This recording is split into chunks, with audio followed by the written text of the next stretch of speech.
claim they like riding, but I know that they ain't. Ride or die. I go hard in the paint, yeah, homie, I'm a saint. Ride or die. Hey, I'll make it quick because I know there's some other guys in the chat. Um, Daniel, you have a unique style of debating compared to other Muslim apologists. Like when it comes to things like slavery or sex slavery, you don't shy away from these. You just answer things like it's morally necessary. What made you decide to take this blunt approach where I'm just going to go head on after these? Well, I wouldn't characterize it is blunt, but I'm not trying to be like an edgelord or try to just shock people like by saying these things. I just think like that these kinds of practices or values, that's what Islam teaches, and no one has had a problem like within Muslim history with these institutions like slavery or concubinage or corporal punishment, for example, or minor marriage.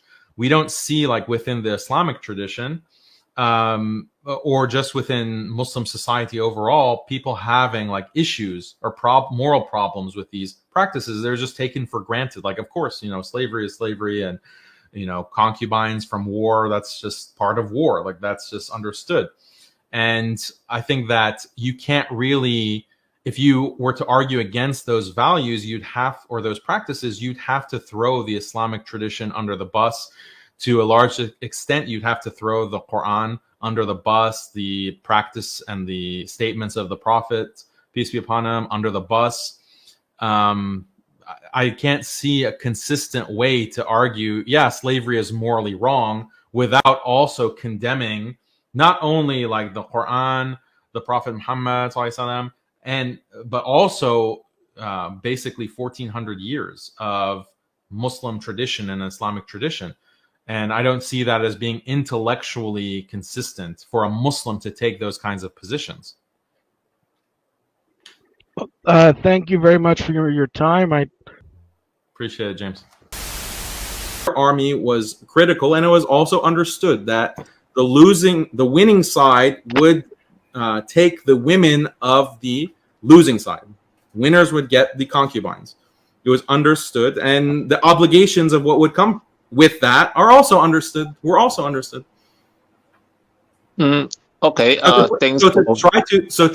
Trying to pin this as some kind of moral failing of Islam is a ridiculous argument.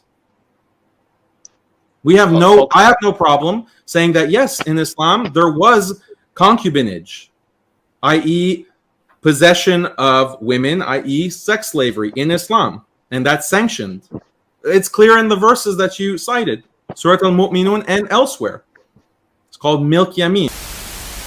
Was allowed to marry Aisha when she was 6. Would this be allowed under your system, Daniel?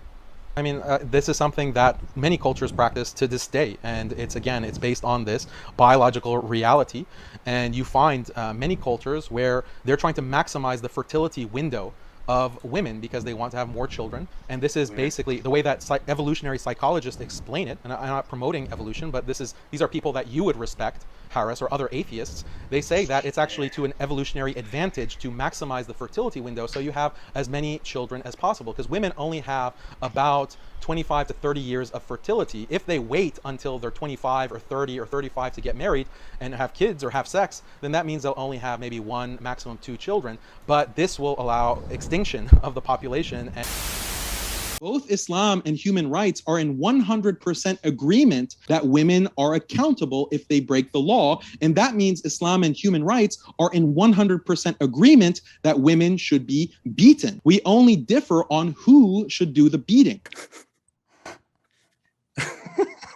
That was good. That's a little bit, yeah, that's not how logic works. Therefore, women can be beaten. Okay. That was a bit of a stretch. I'm probably more prone to laugh at these things, but it's actually scary. If suddenly that's how all your neighbors think, then it's scary. It is the Quran, which says in chapter 4, verse 34, that women are supposed to be obedient to their husbands. If they don't obey, then a man may warn the woman, then separate beds, and finally beat them. That wouldn't work with me at all. I think people aren't educated. People are educated in like the Western version of Islam.